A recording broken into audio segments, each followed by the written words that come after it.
নমস্কার বন্ধুরা, তো আপনারা সবাই কেমন আছেন? আমি খুব ভালো আছি। তো টিঙ্কু মণ্ডল চ্যানেলে আপনাদের সকলকে অনেক অনেক প্রণাম ও ভালোবাসা জানিয়ে আজকের ব্লগ শুরু করছি। তো আপনারা তো সামনের দিকে দেখলেন, একটু মার্কেটে গেছিলাম, তো সেখানকার কিছু আপনাদেরকে ভিডিও শেয়ার করলাম। আর হ্যাঁ, কাঠের মিলে গেছিলাম, কাঠ মিলে। তো এখানে কাঠ নেওয়ার জন্য তো সেখানে পাইনি। তারপরে বিকেলের দিকে দেখুন, ওখান থেকে বাড়ি এসে বিকেলের দিকে গেছিলাম একটু বাজারে। তো বাজারে গিয়ে হাটে বাজার যেটা বলছে, তো সেখানে গেছিলাম। গিয়ে বাজারে সেরকম কিছু নেওয়ার ছিল না, হয়তো দুটো বেডশিট নিয়েছিলাম আর দুটো শাড়ি নিয়েছি। আর হ্যাঁ, আমার দুটো নাইটিগুলো খারাপ হয়ে গেছিলো। এগুলো দেখুন কুর্তিগুলো বেশ ভালো লাগছিলো, কিন্তু কুর্তি আমি আর নিইনি, দুটো নাইটি নিয়েছিলাম। তো সেগুলো আপনাদেরকে শেয়ার করবো। আপনারা ভিডিওটা শেষ পর্যন্ত দেখতে থাকবেন ব্লগটা, তো আপনাদের খুব ভালো লাগবে।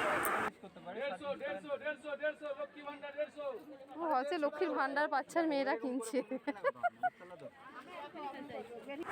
তো বাজার থেকে এসে গেছি বাড়ি। তো এই দেখুন, এই দুটো বেডশিট আমি নিয়েছি। বেডশিটগুলো খারাপ হয়ে গেছিলো। তো বেডশিট আরও অনেক আছে আমার, কিনে রাখি আমি, আছে। তো আবার গেছিলাম বলে ভালো লাগলো, তো এই দুটো নিয়ে নিয়েছি। আর হ্যাঁ, এই নাইটি দুটো নিয়েছি। হ্যাঁ, মোমবাটিকের দুটো নাইটি নিয়েছি, আর ওই ঢাকাই জামদানিটা নিয়েছিলাম, আর এই দুটো শাড়ি নিয়েছি।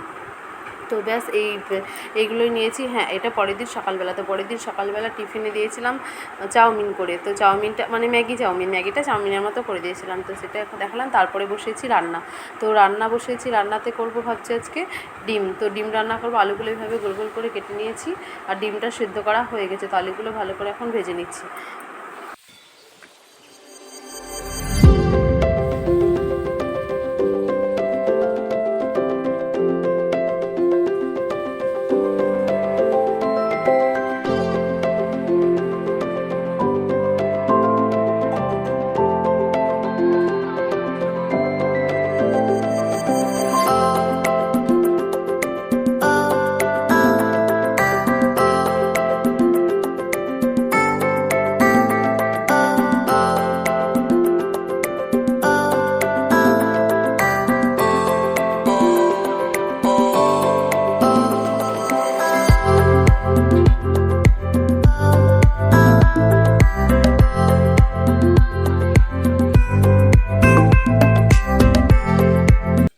তারপরে দেখুন, আলুগুলো তো ভাজতে দিয়েছি, ভাজতে তখন ডিমগুলোকে আমি ছাড়িয়ে নিচ্ছি। এখন ছাড়িয়ে নেওয়ার পর মশলা করে নিব। তারপর যা যা পেঁয়াজ রসুন যেগুলো লাগে সেগুলো সব মোটামুটি ছাড়িয়ে নেব। তো ডিম আমার ছাড়ানো হয়ে গেল। তো তারপরে দেখুন, আলুগুলো মোটামুটি হয়ে গেছে। আলুগুলো এখন তুলে নেব।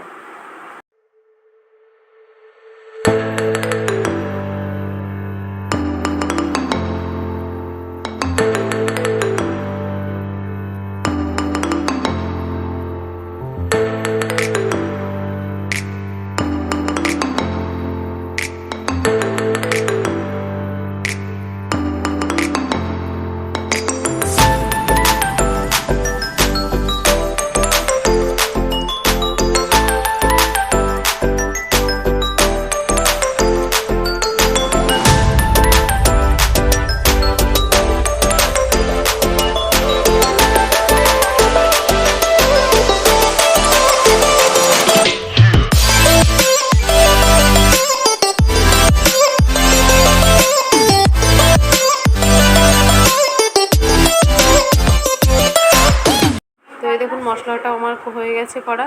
আর তারপরে পেঁয়াজ রসুন সব মোটামুটি কাটা হয়ে গেছে। তো পেঁয়াজ ভাজতে দিয়ে দিয়েছি। এবার এরপরে মশলাটা দিয়ে ডিমের ঝোলটা করে নেব। আর একটু ভেন্ডি ছিল, ভেন্ডিটা ভাজা করেছি। ব্যাস এই করেছি আজকে। আর হ্যাঁ, এই গরম জলটা করেছি কিসের জন্য বলুন তো? আমার ওই যে ঠান্ডা লেগে পিছনে ব্যথা হয়েছিল, বলেছিলাম এর আগে কোনো ব্লগে বলেছি আপনাদেরকে। তো ওষুধটা আমাকে খেতে হবে এইভাবে গরম জল করে নিয়ে, ডাক্তারবাবু বলেছেন। তো একটু গরম জল হালকা করে বসিয়ে দিয়েছি, উষ্ণ গরম জলে ওষুধটা খাবো এই জন্য। তো জলটা গরম হয়ে গেছে, তারপর আবার কড়াইটা বসিয়ে দিয়েছি। তো মশলাগুলো দিয়ে ভালো করে কষিয়ে নিব। কষানো হয়ে গেলে তখন জল ঢেলে দেবো।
এই দেখুন ভালো করে কষিয়ে নেওয়ার পর জলও দিয়ে দিয়েছি, জল দেওয়ার পর জল লবণ দিয়ে ঢাকা দিয়ে দিয়েছি। তো সিদ্ধ হতে দেবো এটা অনেকক্ষণ।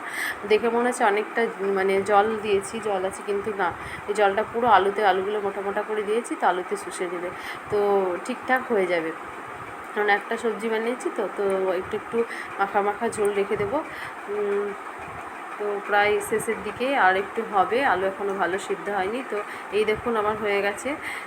তারপরে দুপুরের দিকে এই দেখুন বসে গেছি খেতে। তো স্নান হয়ে গেছে, স্নান করিনি, এটা স্নান করিনি, স্নান করার আগে আর কি ওই যে দুটো খাতা আছে লেখার, তো পরীক্ষার জন্য মানে আমার মেয়ে, তো সেই দুটোই আমি এখন লিখতে বসেছি, লেখার পরে স্নান করবো। তো হ্যাঁ, স্নান হয়ে গেছে, স্নান করে দেখুন খেতে বসে গেছি। তো খাবারে দেখলেন তো ভেন্ডি ভাজা, ডিম আর ওই দই আছে, দই দিয়ে খেয়ে নেবো। তো আমার কেমন হয়েছে আজকের ব্লগটা, তো লাইক করে জানাবেন, বলবেন। যারা নতুন রয়েছেন চ্যানেলটিকে সাবস্ক্রাইব করবেন। তো ব্লগটা বেশি বড় করছি না, তো ভালো লাগলে একটা লাইক করবেন, সাবস্ক্রাইব করবেন। তো আজকের মতো এখানেই শেষ করছি। তো সবাই ভালো থাকবেন, সুস্থ থাকবেন, টাটা, বাই বাই।